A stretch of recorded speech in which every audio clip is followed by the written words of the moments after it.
laboratorium forensik Bareskrim Polri itu laboratorium tidak punya harga diri, suka memanipulasi, rusak, kotor, ya, karena hasilnya berdasarkan pesanan. Ya, polisi setannya siapa? Yaitu Tito Karnavian.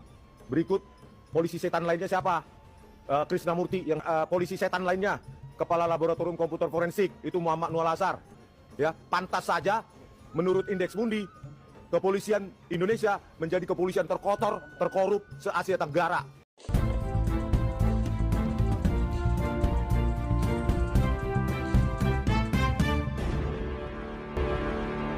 Rismon Syanipa betul-betul kewalahan ya, dan akhirnya setelah sibuk kesana kemari kampanye sampai kemudian menggiring opini untuk bagaimana isu ini tersosialisasi dengan baik sampai pada tingkat internasional, tetapi sepertinya tidak mendapatkan balasan apa-apa sebagaimana yang dikeluarkan beberapa hari yang lalu, mulai dari Amnesty Internasional sampai beberapa presiden pun juga dihubungi katanya atau diberikan laporannya.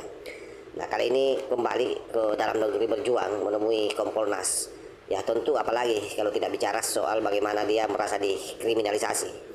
Dan anehnya ketika seluruh argumentasinya gagal, dia kembali melakukan satu pernyataan yang hemat saya ini sudah sangat kurang ajar dan betul-betul mendegradasi lembaga negara kita, yakni ini Kepolisian Republik Indonesia. Itulah yang sedang dipertontonkan oleh Rismon Syanipa ini. Setelah berkali-kali upaya membuktikan ijazah mantan Presiden Jokowi palsu itu kandas, tanpa hasil India beralih strategi yang menurut saya ini strategi yang sangat primitif dalam propaganda, meneriakkan fitnah dan mencaci institusi negara secara brutal. Alih-alih mengedepankan bukti, Rismon justru memilih kamera dan mikrofon sebagai senjatanya. Itulah yang dilakukan oleh Rismon Syanipa. Jadi pada prinsipnya memang mereka tidak dalam posisi mencerahkan publik, tapi untuk menyeret mereka masuk ke dalam kubangan kebencian yang ia bangun sendiri. Dalam video terbarunya, ia menuduh Tito Karnavian sebagai polisi setan dan menyebut Polri sebagai polisi paling korup di dunia. Tentu pernyataan ini bukan hanya sembrono, tapi merupakan delusi publik yang sangat berbahaya. Saya tunjukkan kepada Kompolnas yang mengawasi kinerja kepolisian yang seharusnya melaporkan langsung kepada Presiden, bukan kepada Jokowi ya. Semoga laporan aduan kami ini bukan dilaporkan kepada Jokowi di Solo karena dia sudah mantan. Harusnya aduan kami itu dilaporkan kepada Presiden Prabowo Subianto. Bahwa saya tunjukkan tadi ya, laboratorium forensik Bareskrim Polri itu laboratorium tidak punya harga diri, suka memanipulasi, rusak, kotor ya, karena hasilnya berdasarkan pesanan. Salah satu kasus dari sekian banyak, salah 3 kasus Vina Cirebon, kasus KM50, kasus Jessica Wongso terutama ya. Polisi setannya siapa? Yaitu Tito Karnavian. Berikut polisi setan lainnya siapa? Krisnamurti yang sekarang menjabat Dirtipidum Kadip Pintar. Terus sekarang polisi setan lainnya, kepala laboratorium komputer forensik itu Muhammad Nual Azhar. Ya, kasus Jessica pangkatnya masih AKBP. Sekarang sudah Brigjen. Itu loh. Polisi setan kok malah kita bayar pakai uang pajak. Harusnya kan Pak Prabowo Subianto ketiga polisi setan itu ya di Nusa Kambangan. Gitu loh. Ya. Makanya kami meminta kepada Kompolnas untuk mendukung atau mendorong diadakannya RDP, rapat dengar pendapat, supaya kita bongkar ini bobroknya laboratorium forensik Bareskrim Polri. Sembari kita berikan usulan agar laboratorium forensik itu tidak dibawa di dalam struktur kepolisian. Dia harus di luar, dia harus independen supaya hasilnya tidak diatur-atur sesuai dengan keinginan para jenderal-jenderalnya. Ya, karena apa? Penegakan hukum di Indonesia dimulai dari hulu, yaitu kepolisian. Hulunya kepolisian lagi, hulu dari hulu adalah laboratorium forensik. Bayangkan, kalau hasil laboratorium forensik yang sudah dimanipulasi, dipakai oleh jaksa dalam penuntutan, dipakai oleh hakim dalam pertimbangan keputusannya, mau jadi apa Indonesia ini? Ya, pantas saja menurut Indeks Mundi, kepolisian Indonesia menjadi kepolisian terkotor, terkorup se-Asia Tenggara. Kalau menurut saya pribadi, kepolisian Indonesia adalah kepolisian terkotor, terkorup sedunia. Oleh karena itu Pak Prabowo Subianto, rakyat sangat berharap pada Anda untuk membenahi secepat-cepatnya, ya, secepat-cepatnya dalam tempo sesingkat-singkatnya menjelang Indonesia merdeka tanggal 17 Agustus 2025. Ya, tanggal 7 hari ini. 10 hari lagi tunjukkanlah ya bahwa Pak Prabowo Subianto adalah presiden yang merdeka. Merdeka dulu Pak dalam memilih Kapolri, Jaksa Agung, menteri-menteri. yang menjadi limbah dari Jokowi. Baru kita bisa merayakan 17 Agustus. Kalau presidennya saja tidak merdeka, maka rakyatnya pasti belum merdeka. Oleh begitu aja, terima kasih. Nah, kita sudah melihat videonya secara bersama-sama. Coba kita lihat frasa yang dimainkan oleh Rismon Sianipar. Pertama, dia mengatakan bahwa polisi setan. Padahal menurut hemat saya, itu hanyalah simbol bahwa dia sudah frustasi karena tidak mampu membuktikan seluruh tuduhannya. Menyematkan label polisi setan kepada Tito Karnavian dan 2 polisi lainnya tanpa dasar hukum yang jelas.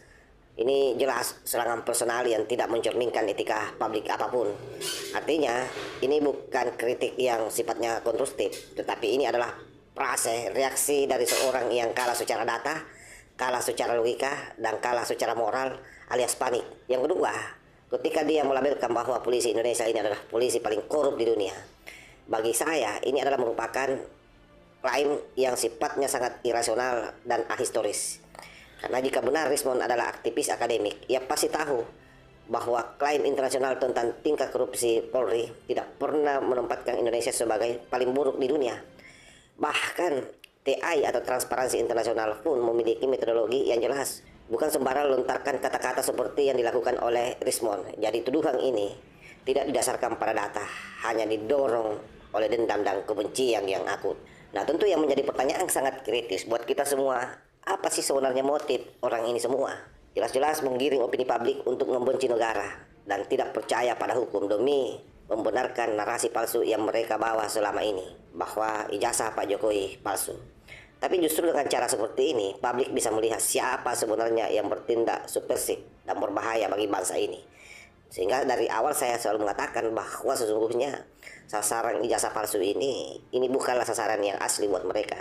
Yang dia mau rontokkan sebenarnya adalah institusi negara. Yang dia mau hancurkan sebenarnya adalah dasar negara kita. Karena sekali lagi orang-orang yang ada di belakangnya ini adalah mereka para diretang, tokoh-tokoh ex-HTI dan ex-FPI.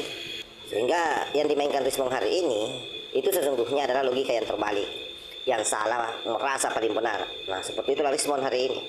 Orang yang merasa suaranya tidak didengar kadang memang berteriak sekencang mungkin, tapi pelume tidak bisa membuat sebuah argumen menjadi valid. Dan dilakukan Rismon adalah upaya terakhir untuk tetap relevan dalam pusaran isu yang sudah lama terbukti tak berdasar.